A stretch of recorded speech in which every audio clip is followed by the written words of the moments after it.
Hello दोस्तों, आप सभी का स्वागत है आपके अपने यूट्यूब चैनल टारगेट सक्सेस पर। आज हम लोग जो अपना नया सीरीज स्टार्ट करने वाले हैं 1000 जो मोस्ट इम्पोर्टेंट जनरल नॉलेज का क्वेश्चन जो है।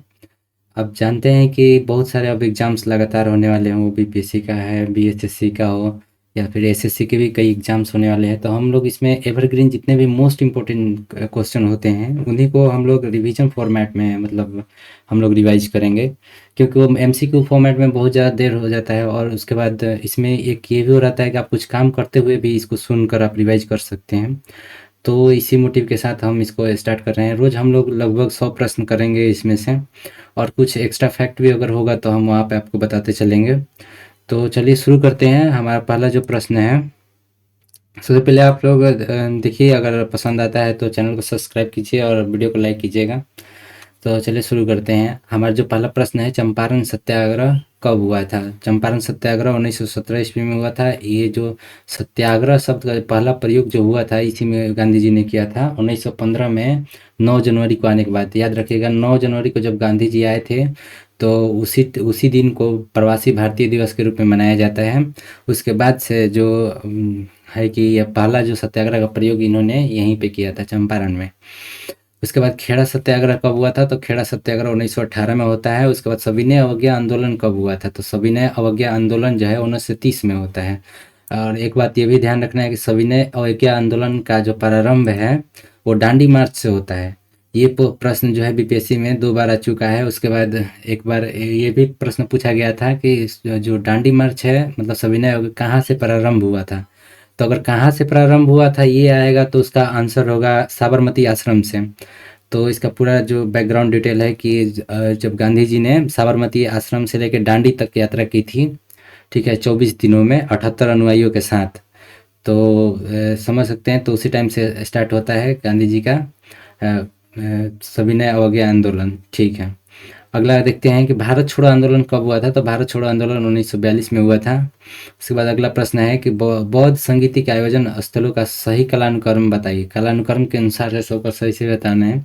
तो पहला जब हुआ था, पहला तो राजगिरी हुआ था, फिर उसके बाद वैशाली हुआ था, उसके बाद पटला पाटलिपुत्रा में हुआ था, उसके बाद कुंडलग्राम माने कश्मीर में हुआ था।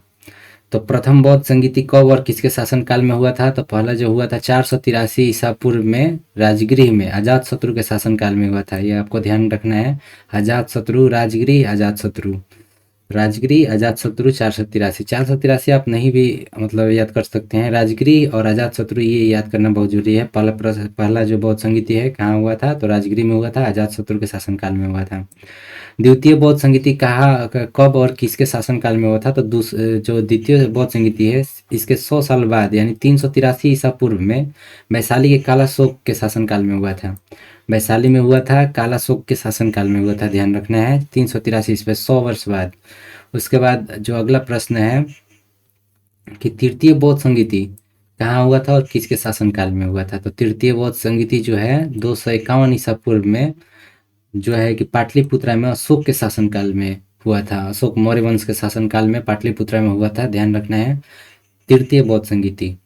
और उसके बाद चतुर्थ जो बौद्ध संगीति है ये प्रथम शताब्दी ईसा में कुंडलवन में कनिष्क के शासनकाल में हुआ था। कनिष्क के शासनकाल में क्या हुआ था? चतुर्थ बौद्ध संगीति। कनिष्क किस राजवंश से था? तो कनिष्क जो है क्या बोलते हैं उसको, कुषाण वंश से था। तो उसके बाद देखिए अगला प्रश्न है जो हमारा 10 नंबर प्रश्न है, अशोक के शाहे कुना कंधार अभिलेख में किस भाषा में था? ये आया हुआ कुछ प्रश्न है। जितने भी प्रश्न है वो सब रिपीटेड प्रश्न है। ऐसे प्रश्न है जो एवरग्रीन है, हर एक एग्जाम में आते हैं। क्योंकि देखिए ये जो प्रश्न है ये आपको जो सही करना बहुत ज़रूरी रहता है, क्योंकि देखिए कि क्या होता है, करंट अफेयर के जो प्रश्न होते हैं उनका कोई ये ठौर ठिकाना नहीं रहता है कि कौन सा प्रश्न आएगा। कितना भी करंट अफेयर पढ़ लीजिए, आपको 1-2 प्रश्न में ज़रूर है कि कन्फ्यूजन होगा। लेकिन ये सब प्रश्न है 1000 प्रश्न करने के बाद आपको फिक्स है कि 10 से 15 क्वेश्चन आपको इससे मिल जाएंगे अगर 20-30 प्रश्न आ रहे हैं तो। आरआरबी, एनटीपीसी और अन्य सभी एग्जाम में देखा गया कि मतलब ये सब जो प्रश्न हैं सभी रिपीटेड प्रश्न हैं। तो एसएससी के जितने भी इम्पोर्टेंट मतलब एग्जाम होने वाले हैं उन सब में आप देखिएगा तो इसमें सब रिपीटेड आएगा। तो अशोक का शाहे कुना कंधार अभिलेख किस भाषा में था? तो अरमाइक एवं ग्रीक द्विभाषी में था। अरमाइक में भी था और ग्रीक में भी था। ये प्रश्न आया हुआ है कि अरमाइक में था, ग्रीक में था, तो ये द्विभाषी याद रखना है कि दोनों भाषाओं में था। शाहे कुना कंधार में है। तो उसके बाद अशोक का गुर्जरा और मास्की अभिलेख किस लिपि में था? तो ये ब्राह्मणी लिपि में था, ब्राह्मणी लिपि में था। ठीक है। अशोक के शाहबाजगढ़ी एवं मानसेरा अभिलेख कौन सी लिपि में था? तो ये खरोष्ठी में था, खरोष्ठी लिपि में। शाहबाजी एवं मानसेरा जो है खरोष्ठी लिपि में है। ठीक है। उसके बाद जो है अशोक का तक्षशिला एवं लघुमान अभिलेख जो किस लिपि में है? अरमाइक लिपि में। यही एक ऐसा अभिलेख मतलब कि अभिलेख था जो केवल अरमाइक लिपि में लिखा गया था। ठीक है। मुस्लिम राज के संस्थापक कौन से माना जाता है? तो मोहम्मद गौरी को माना जाता है मुस्लिम राज का संस्थापक भारत में। भारत में मुगल वंश का संस्थापक किसे माना? जहरुद्दीन बाबर उसका नाम था, पूरा नाम, ऐसे उसको बाबर कहा जाता है। ठीक है। दिल्ली सल्तनत में लाख बख्श किसे कहा गया है? कुतुबुद्दीन ऐबक को लाख बख्श कहा गया है क्योंकि वह बहुत ज़्यादा दान करता था, तो लाख बख्श उसको कहा जाता था। उसके बाद जो है बाजार नियंत्रण प्रणाली, ये बहुत इंपॉर्टेंट क्वेश्चन है और ये क्वेश्चन एनटीपीसी में भी फिर से रिपीट हुआ था, 2 बार से ज़्यादा ये आया हुआ क्वेश्चन है। अलाउद्दीन खिलजी जो है इसको बाजार नियंत्रण प्रणाली का शुरुआत किया था। आगरा शहर की स्थापना किसने की थी? तो सिकंदर लोदी ने जो है आगरा शहर की स्थापना की थी। उसके बाद 19वां प्रश्न है कि सिकंदर लोदी ने आगरा को राजधानी कब बनाया था? तो 1506 में इसको राजधानी बनाया था, एस्टैब्लिश भी इसी ने किया था। उसके बाद राजधानी कैपिटल भी इसी ने बनाया था। तो अगला 20 नंबर प्रश्न है, यदि मैं अपना एक गुलाम को पालकी में बैठा दूं तो मेरे आदेश पर मेरे सभी सरदार उसे कंधों पर बैठा लेंगे। यह किसका कथन है? तो ये सिकंदर लोदी का कथन है। समझ गए? ये सिकंदर लोदी ये जो है कि हमारा एंशियंट इंडिया, मिडेवल इंडिया से है, प्रश्न है। तो जब थी के काल से, क्या बोलते हैं उसको, गुलाम वंश के काल से है, लोधी वंश से। तो उसके बाद 21 नंबर प्रश्न है कि रक्त और लौह की नीति किसने अपनाई थी? तो बलबन ने रक्त और लौह की नीति अपनाई थी। उसके बाद सैयद वंश की स्थापना किसने की थी? तो सैयद वंश खिज्र खा, सैयद वंश की स्थापना किसने की थी? तो खिज्र खा ने किया था। उसके बाद देखिए 23 नंबर प्रश्न है कि सैंधव सभ्यता मैंने सिंधु घाटी सभ्यता में घोड़े की अस्थियों का अवशेष कहाँ मिला था? तो घोड़े के सुरकोटदा, ये सुरकोटदा में मिला था, ये याद रखना है। घोड़ा उसके बाद सुरकोटदा, ठीक है, याद रखना है। अस्थियों का अवशेष मिला था। सुरकोटदा के जो खोज किसने की थी? तो जगपति जोशी ने किया था, जगपति जोशी में 1964 में किया था। कोटजी से किसके अवशेष मिले हैं? तो वरांग्र के अवशेष मिले हैं। चंद्रहुदड़ो से किस संस्कृति के अवशेष मिले हैं? तो झूकर झाकर संस्कृति के, झूकर झाकर संस्कृति के जो अवशेष है वो अवशेष हैं जो चंद्रहुदड़ो से मिले हैं। उसके बाद अगला प्रश्न है कि लोथल किस प्रकार का शहर था? तो लोथल एक बंदरगाह युक्त शहर था। जितने भी पानी वो मैंने वाटर मैनेजमेंट से था सब लोथल में मतलब ज़्यादा देखने को मिला है एफिशिएंट तरीका से। बुद्ध के जन्म के प्रतीक के रूप में कमल को मतलब दर्शाया जाता है। कमल किससे संबंधित है? बुद्ध के जन्म से। उसके बाद घोड़ा किससे संबंधित है? तो बुद्ध के गृह त्याग से, गृह त्याग किए थे घोड़ा पे चढ़ के तो घोड़ा हो गया। बुद्ध के जन्म मतलब कमल, कमल जब खिलता है तो इसी बुद्ध का जन्म मतलब खिले थे तो जन्म हो गया, इसे याद करेंगे। उसके बाद बुद्ध का ज्ञान का जो प्रतीक है वो पीपल का वृक्ष, जिसे बोधि वृक्ष जहाँ उनको ज्ञान मिला था तो उसी के रूप में उसको बोलती, तो बहुत आसान है, याद हो जाएगा। बुद्ध की मृत्यु का प्रतीक क्या है? स्तूप है, स्तूप में ही उनके मतलब के अवशेषों को रखा गया था, इसलिए उसको प्रतीक के रूप में स्तूप मतलब कि कहा जाता है, स्तूप। ठीक है। उसके बाद जैन धर्म के किस महत्वपूर्ण ग्रंथ को संस्कृत में लिखा गया है? तो कल्प सूत्र जो है वो संस्कृत में एकमात्र जो बौद्ध ग्रंथ है जिसे संस्कृत में लिखा गया है। गुप्त वंश के किस शासक ने सर्वप्रथम महाधिराज की उपाधि धारण की थी? तो चंद्रगुप्त प्रथम जो है महाधिराज की उपाधि धारण किया था। चंद्रगुप्त प्रथम महाधिराज, याद रखना है, चंद्रगुप्त प्रथम महाधिराज। गुप्त वंश के संस्थापक कौन थे? तो श्रीगुप्त थे, श्रीगुप्त गुप्त वंश के संस्थापक। उसके बाद अगला प्रश्न है कि भारत का नेपोलियन किसे कहा जाता है? समुद्रगुप्त को भारत का क्या कहा जाता है? नेपोलियन कहा जाता है, क्योंकि वो लगभग पूरे भारत में मतलब कि उसका शासन चल रहा था तो इसीलिए उसको भारत का नेपोलियन कहा जाता है। हालांकि गलत है कि नेपोलियन समुद्रगुप्त के बाद आया था, उसके पहले से किया जाता है, तो ये वेस्ट का लिखा हुआ अपना हिस्ट्री है तो इसलिए ऐसा है। चलिए छोड़िए आगे बढ़ते हैं कि प्रश्न, सती प्रथा का प्रथम कलांकित स्मारक किस अभिलेख में मिलता है? तो भानुगुप्त के जो एरन अभिलेख है उसमें सती प्रथा का प्रथम बार कलांकित स्मारक में अभिलेख में मिलता है। एरन अभिलेख में सती प्रथा का पहला जो कि है कि मिलता है हमें, जिसमें एक मतलब क्या बोलते हैं उसको कि एक राजपूत शासक के जो पत्नी है तो वो थी कर ली थी, सती हो गई थी एक थी करके। उसके बाद अकबर ने बुलंद दरवाज़ा किस विजय के उपलक्ष्य में बनवाया था? तो गुजरात विजय के उपलक्ष्य में 1572 ईस्वी में ये जो बनवाया था अकबर ने बुलंद दरवाज़ा, गुजरात विजय 1572 ईस्वी। ठीक है। शिवाजी के प्रशासन के अंतर्गत सरे नौबत कौन था? सरे नौबत किसे कहा जाता था? तो पैदल सेना का जो अधिकारी था उसे सरे नौबत कहा जाता था। उसके बाद 39वां प्रश्न है कि जातक कथाओं में किसका वर्णन था? तो जातक में बुद्ध के पूर्व जन्म में काल्पनिक कथाएं हैं जो प्रचलित हैं, उनको क्या है कि कंपाइल किया गया है जातक ग्रंथों में। ठीक है। नागसेन द्वारा रचित मिलिंद पनाहो किस भाषा में है? तो पाली भाषा में है। मिलिंद पनाहो, मिलिंद पनाहो नागसेन द्वारा रचित, इसे पाली भाषा में जो है कि लिखा गया है। उसके बाद अगला प्रश्न है कि सिंधु घाटी सभ्यता में अग्नि वेदिका के साक्ष्य कहाँ मिलते हैं? तो ये कालीबंगा से मिलते हैं। अग्नि वेदिका कालीबंगा, याद रखना है, अग्नि वेदिका कालीबंगा। देखिए आग लगेगा तो क्या होगा, चारों तरफ काला काला हो जाएगा, पूरा बंगला काला हो जाएगा। तो इस तरह आप याद रख सकते हैं कि अग्नि वेदिका जो है कालीबंगा में मिला था। कालीबंगा की खोज किसने किया था? तो अमलानंद ने किया था। कालीबंगा अमलानंद, 1953 में इसका खोज हुआ था। ये एसएससी में इस बार बहुत ज़्यादा मतलब कि हार्ड क्वेश्चन पूछ रहा है, तो उसमें ये सब आया था कि किसने खोज किया था। पहले ये प्रश्न नहीं आते थे, लेकिन कंपटीशन का लेवल जितना बढ़ते जा रहा है उतना डीप में सारे प्रश्न हो रहे हैं। तो हमने वैसे ही प्रश्न जो है सेलेक्ट किए हैं कि जो मतलब ज़्यादा से ज़्यादा रिलेवेंट हो आपके एग्जाम के लिए। तो चलिए अगला प्रश्न देखते हैं कि अलाउद्दीन खिलजी ने किस विभाग की स्थापना की थी? तो दीवाने मुक्त राज की जो स्थापना है वो भू राजस्व संबंधित से विभाग था, तो उसका अलाउद्दीन खिलजी ने किया था। अलाउद्दीन खिलजी ने दीवाने मुक्त राज। और ये भी बता चुके हैं पीछे कि जो है कि क्या बोलते हैं उसको, बाजार, मतलब कि बाजार से संबंधित जो रेगुलेशन जो लाया था अलाउद्दीन खिलजी ने ही लाया था। ये भू राजस्व है, दीवाने मुक्त राज। दीवान से समझ जाइए कि भू राजस्व से है। दीवान, दीवान कहाँ नियुक्त होता है? भू राजस्व से। किसने किया था? खिलजी ने। खिलजी, मुक्तराज खिलजी। ठीक। अगला प्रश्न है कि टोडरमल भू राज व्यवस्था को क्या कहा जाता है? जब्ती व्यवस्था। टोडरमल की जो भू राज व्यवस्था है उसको क्या कहा जाता था? जाब्ती व्यवस्था। ठीक है। भारतीय राष्ट्रीय कांग्रेस के सुरक्षा का पाठ के सिद्धांत किसने दिया था? तो ये लाजपत राय ने जो कहा था भारतीय राष्ट्रीय कांग्रेस को सुरक्षा का पाठ, सेफ्टी वॉल्व के जो पूछा जाएगा, सेफ्टी वॉल्व पॉलिसी किसका था? तो लाला लाजपत राय के लिए दिया गया था, जो कहते थे कि कांग्रेस को क्यों बनाया बनाया अंग्रेजों ने क्यों बनाने दिया, क्योंकि यह सेफ्टी वॉल्व की तरह काम करेगा। भारत में जितने भी मतलब कि हो रहे हैं विद्रोह ये वो, तो उनके माध्यम से वो लोग उजागर कर पाएंगे। ये अचानक से नहीं कि रिवेल कर देंगे, विद्रोह नहीं हो पाएगा। इस चलते ये सुरक्षा का पाठ के लिए बोले थे। ठीक है।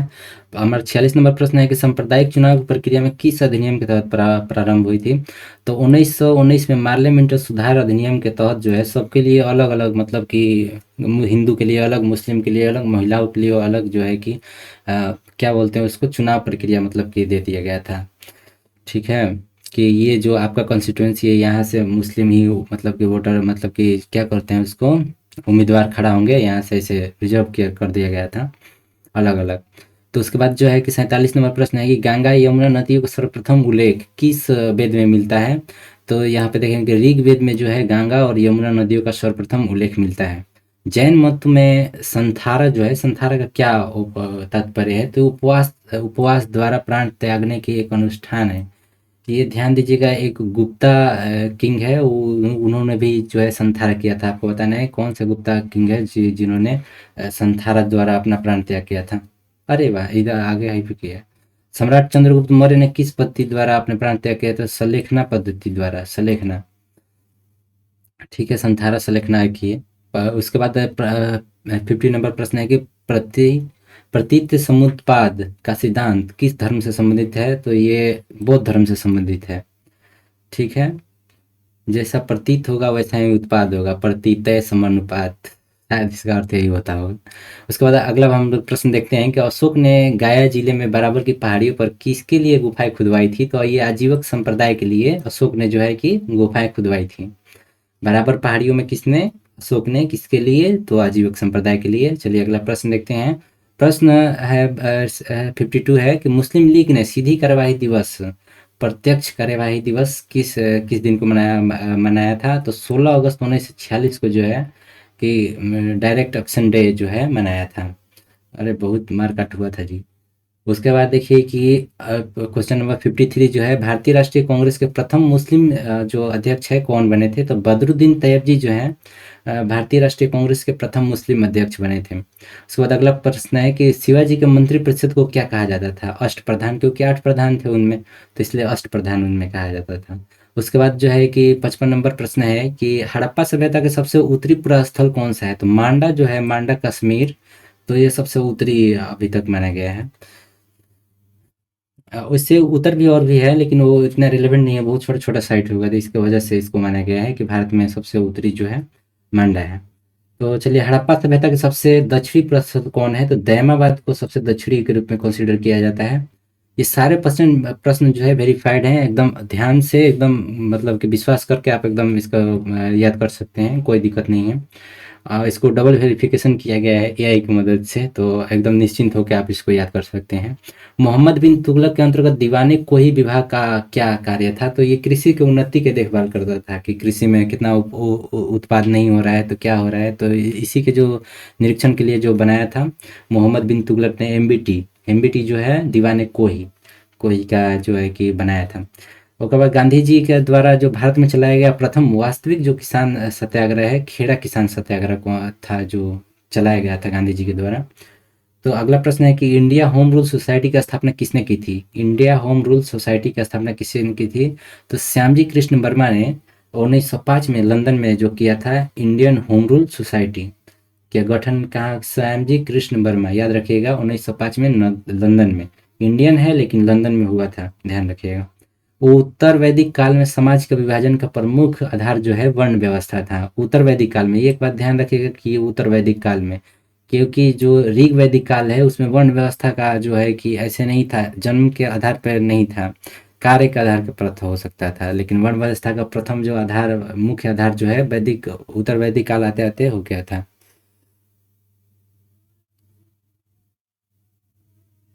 तो उसके बाद देख सकते हैं, उसके बाद जो अगला हमारा प्रश्न है कि 61 नंबर प्रश्न है कि किस वेद की रचना गद्य और पद्य दोनों में की गई थी? तो यजुर्वेद जो है दोनों में, इसको गाया भी जा सकता है, माने गाया जाने वाला ये जो है सामवेद है।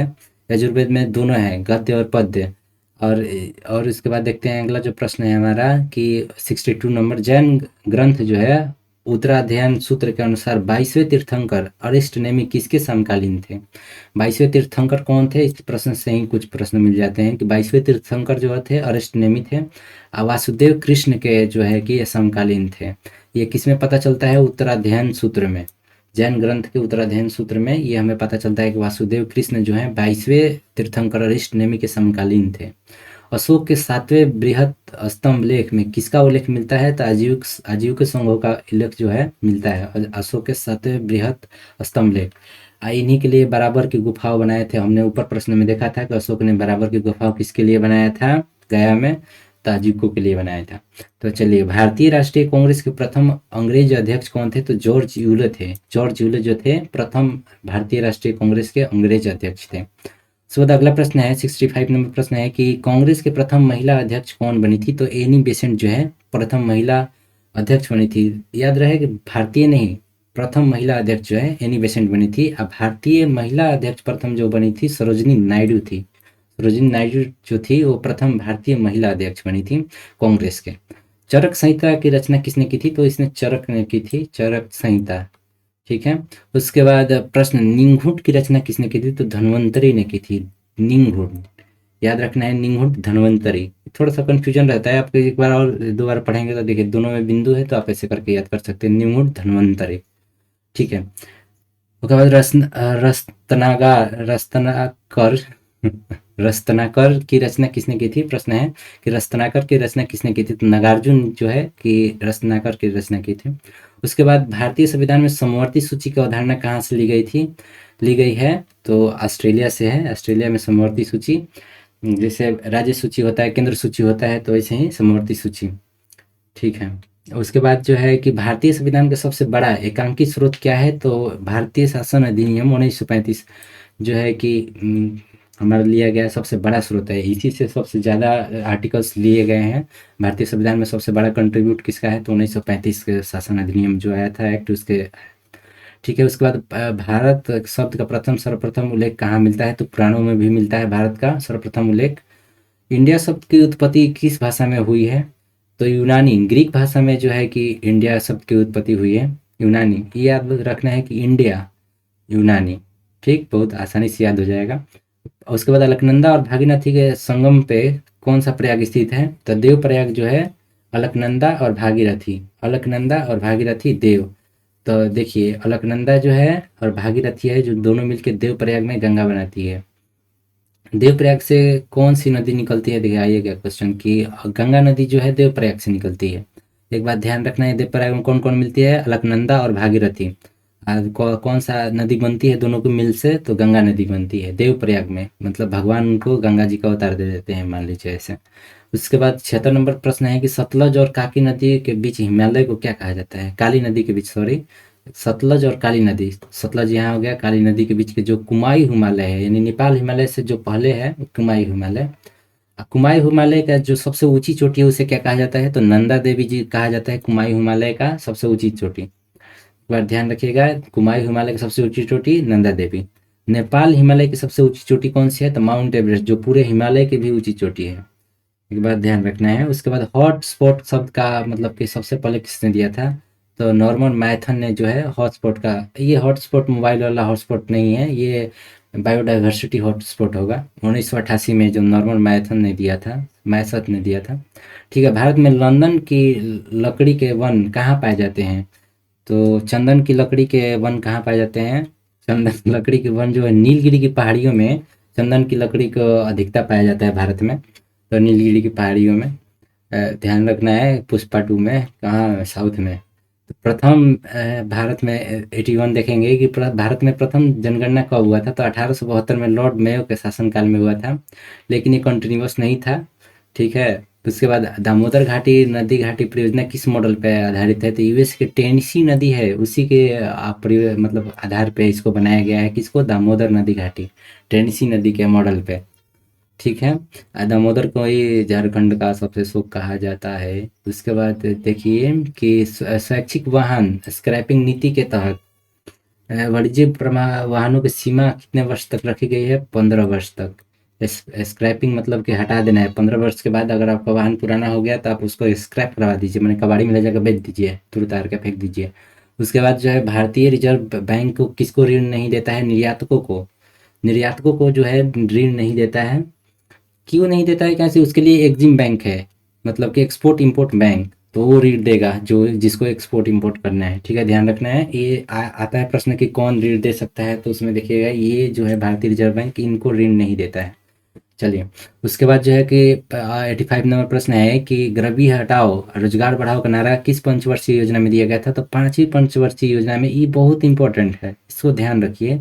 गरीबी हटाओ, ये प्रश्न आता है, गरीबी हटाओ का नारा किस में दिया गया था? तो 5वीं पंचवर्षीय योजना में दिया गया था। उस टाइम इंदिरा गांधी शायद शासन में थी। तो उसके बाद देखिए कि 86 नंबर प्रश्न है कि भारत में अब तक कितनी बार विमुद्रीकरण किया जा चुका है? तो 3 बार विमुद्रीकरण किया जा चुका है। 87 प्रश्न है कि प्रधानमंत्री किसान सम्मान निधि योजना के तहत कितनी राशि किसानों को दी जाती है? तो सिंपल सा सवाल है, सबको पता है। 6,000 जो है 3 किस्तों में दी जाती है। 2-2 हज़ार की किस्त है तो 6,000 रुपये दी जाती है। उसके बाद देखिए कि भारत में सिक्कों की ढलाई का काम कौन करता है? वित्त मंत्रालय जो है सिक्कों की ढलाई का काम करता है। और उसके बाद अगला प्रश्न है, ये परमाणु रिएक्टर में मंदक के रूप में किसका उपयोग किया जाता है? मंदक के रूप में ग्रेफाइट और भारी जल का उपयोग किया जाता है। ये जो है ग्रेफाइट जो होता है कि ये न्यूट्रॉन को सोखता है, और भारी जल जो ठंडा करता है जिससे न्यूट्रॉन थोड़े हल्के हो, मतलब कि थोड़े स्लो हो जाते हैं।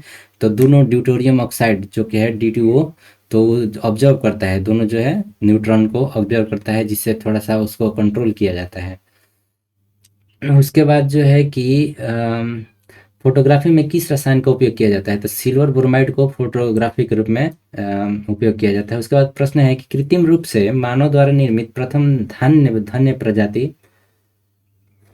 कृत्रिम रूप से धान्य प्रजाति कौन सी है? ट्रिटिकेल, धान की प्रजाति धान्य लिखा हुआ है। उसके बाद देखिए 92 प्रश्न है कि गोल्डन चावल किस विटामिन में भरपूर होता है? तो गोल्डन चावल में क्या होता है? ए, विटामिन ए जो है भरपूर होता है, मतलब पूरा सेचुरेटेड मात्रा में होता है। किस चावल में? तो गोल्डन चावल में विटामिन ए की मात्रा सबसे ज़्यादा होती है। उसके बाद पेशियों की कार्यात्मक इकाई को क्या कहा जाता है? सार्कोमियर कहा जाता है। अभी तो हमको नहीं पता था, सार्कोमियर। 93 नंबर प्रश्न है जो कि कोशियों की कार्यात्मक इकाई क्या है? पेशियों की सार्कोमियर है।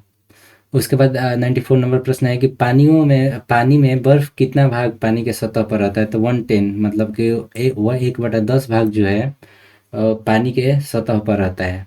मतलब कि 9 भाग जो है पानी के नीचे रहेगा, 1 भाग जो है ऊपर रहेगा, ध्यान रखना है।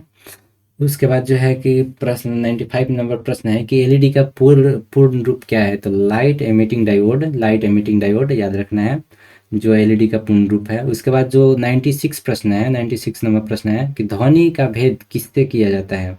तो ध्वनि गुणता से, इंटेंसिटी से किया जाता है, कि मतलब कि कितना, मतलब कौन सा ध्वनि कहाँ है, ये दूसरा का ध्वनि है कि एक ही ध्वनि है, अलग अलग आ रहा है। तो उसे अलग अलग किया जाता है ध्वनि गुणता से। उसके बाद वेल्डिंग के लिए कौन सा गैस का मतलब मिश्रण होता है? वेल्डिंग गैस में कौन कौन सा गैस होता है? तो ऑक्सीजन एक होता है जलने के लिए, एसिटिलीन होता है। दोनों का मिक्स को वेल्डिंग गैस कहा जाता है, ये ध्यान रखना है, एसिटिलीन और ऑक्सीजन। उसके बाद 98 नंबर प्रश्न है कि खाद्य तेलों को बार बार प्रयोग करना क्यों अवांछनीय है? क्योंकि इनमें से कार्सिनोजेनिक पदार्थ जैसे बेंजोपायरिन पैदा होते हैं। अच्छा, इसका मैंने प्रश्न है कि खाद्य तेलों को, एक ही तेल है उसको बार बार उपयोग नहीं किया जाता है, क्योंकि इसमें कार्सिनोजेनिक पदार्थ जो है उत्पन्न होते हैं, जो बहुत हानिकारक होते हैं, कैंसर भी हो सकते हैं। तो ये इस कैंसर का सबसे बड़ा कारण यही होता है, जिसके चलते जो है कि स्ट्रीट फूड नहीं खाने के लिए डॉक्टर सलाह देता है। प्लेग से लड़ने के लिए कौन सी मछली प्लाज्मोडियम प्रोटोजोआ के लार्वा का भक्षण करती है? तो गैबूसिया मछली जो है प्लाज्मोडियम प्रोटोजोआ लार्वा का भक्षण करती है। ठीक है। उसके बाद 100 नंबर प्रश्न है कि दूध का दही में परिवर्तन किस जीवाणु के कारण होता है? तो लैक्टोबैसिलस जीवाणु जो है, इसी के कारण जो है कि दूध से दही में परिवर्तन होता है। तो ये जो है रासायनिक परिवर्तन है। तो चलिए, यहाँ से हमारा 100 प्रश्न जो है कंप्लीट हुआ, ये हमारा पार्ट 1 रहा। इसके बाद कल हम फिर 101 से 200 तक प्रश्न देखेंगे, 100 प्रश्न। ये बहुत ही वीवीआई मोस्ट इम्पोर्टेंट प्रश्न है, इसको मतलब टाइप करने में बहुत मेहनत लगा हुआ है। तो आप सभी से अनुरोध है कि अगर अच्छा लगा और क्विक रिवीजन आपका हो पाया तो आप इस वीडियो को लाइक कीजिए और सब्सक्राइब कीजिए और शेयर कीजिए। ठीक है, धन्यवाद। मिलते हैं फिर अगले प्रश्न में, अगले मतलब कि सेशन में, नेक्स्ट पार्ट के साथ। धन्यवाद।